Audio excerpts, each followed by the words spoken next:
This is Amazon, and this is our family's next stretch of the Pacific Crest Trail.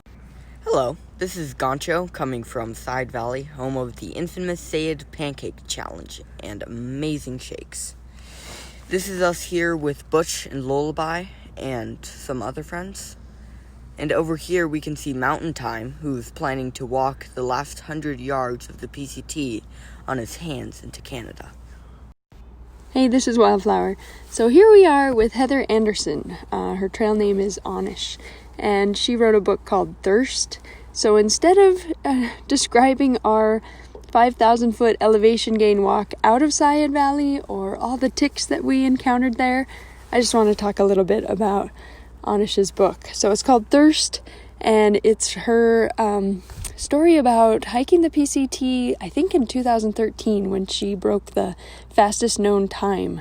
And it's really well written. Lots of interconnectedness from her childhood to the hike, life stories, and tales from the trail that are phenomenal. And I love her quote in the book where she says, "Through hikers often begin the trail solo, but most find that what they thought would be a lonesome human versus wilderness experience becomes a chain of shared connectedness." And even though we didn't start solo, we're starting as a big group. We have definitely found that chain of shared connectedness with the people that we have met on the trail. And that has absolutely been our favorite part. In addition to this beautiful view, look at this. As we come up and around this corner, you can just see for so many miles often to that. And then these flowers growing out of the rocks. Hi, this is Ladybug. I like those flowers. I asked my mom if I needed my sunglasses for that, but I didn't.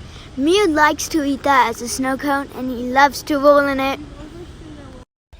All right, the sunrise this morning was absolutely beautiful. This is where we were able to set up camp, and the water was flowing down this little stream, and then it just dropped into the earth underneath of us. Blew my mind. Here we are. Here's some more beautiful views, and here's where we hit some more snow and had to try and find the trail through the snow, which was hard. So we ended up going on some roads that we knew would lead to the PCT again because we couldn't find the trail. And some more beautiful wildflowers just because it's always the super bloom. And we hit some dead patches, sadly, of just the burnt woods that I don't remember when they were burned, but it was... Yeah, and there was no signs or anything telling us when this fire happened. Here's some more of us on the road. Oh, the Grinch trees. And we just had a lot of snow this stretch. Oh, and we had to get water out of this tiny little puddle in the road. Here's some animal tracks that I'm pretty sure are elk, but I could be wrong. Yeah, next to Mirror. We actually didn't see any animals in this area. We're just too noisy, I think. Scared them all away. Here we are pretty close to the top. This is a really cool stream, and it bubbles up right out of like the side of the hill. You can see right here where you can see where it bubbles up right out, and that's just right where it starts. Yeah. The Donamore Cabin. This place is famous, and it was so cool to read the history. They have a little sign there. Here's some huge trees that we got to see, which were amazing. Yeah, the forest was so beautiful. What's this? Oh, this is our from California to Oregon, our crossover. I hugged that tree. I was so happy. They've since put up a new sign right here. That's what it looked like when we got there. Oh, Sierra's so tired. Or Amazon. Sorry. Oregon, California border. Here we are in California putting on our micro spikes. Hey, you got your micro spikes? You got this. So we had a lot of more snow to cover, and it was terrifying to be in our micro spikes and like worried that if I slipped I was gonna hit right into a tree, but you never did. Here is some nice, we were on the top of this valley. Observation Peak. We took a little side trail to get to the top of that peak. Top of the peak, not the valley. Yeah, opposite of a valley. Mm-hmm. Oh, I'm zooming in to show you we had to climb over that cornice to get back on the forest road because the trail was too hard for us to find. Some more snow. Lots of snow. Yeah, lots of snow. That stretch. We wanted to be no snowbows, but that didn't work out. Yeah, we still kept hitting snow. Isn't this awesome? This shelter was built probably by some snowmobile club near Grouse Gap, but it had the coolest fire pit in the middle. And so we stayed here, but it definitely had a mouse problem. So we hung up our stuff that we were worried about mice getting into, and luckily someone had strung up those lines for us, but this is my favorite part right here. We scared Goncho. Goncho. He didn't know I was filming. Oh, and Mount Shasta. That was the sunset, and this is the sunrise. That view was incredible. Yep, Grouse Gap. And the trail keeps going north. Yeah, we're trying to hike out that day.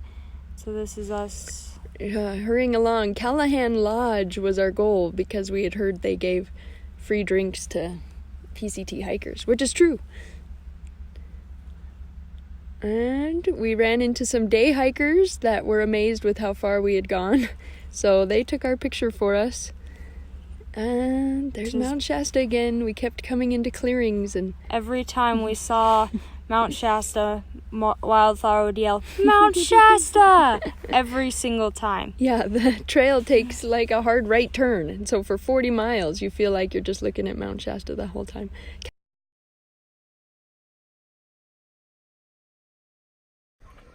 All right, these are our cousins. What did you guys think when you heard Uncle Adam was taking his family on the Pacific Crest Trail?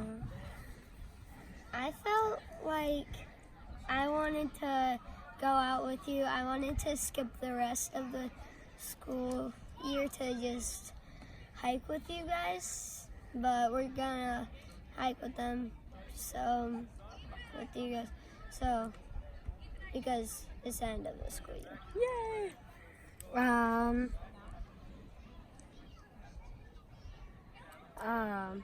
I felt the same way. Okay. But I wanted to, the way that I could get back to my house is once we get into Battleground, and I could go around and find places that I know to get back to my house. Right, when you're hiking? Mm-hmm. Right. What about trail angels? What did you think when you heard that there were trail angels helping I thought that hikers? I wanted to go on it when I grew up with my family, and then become a trail angel. Awesome. What kind of things do you think hikers need? What's a good trail angel item to help hikers with? You should Water. probably Water shelter. and shelter. Yes. Yep.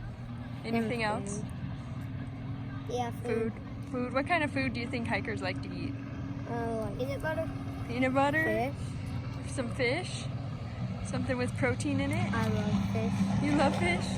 Awesome. All right. Thanks, guys. Thanks for letting me interview you. Mm-hmm.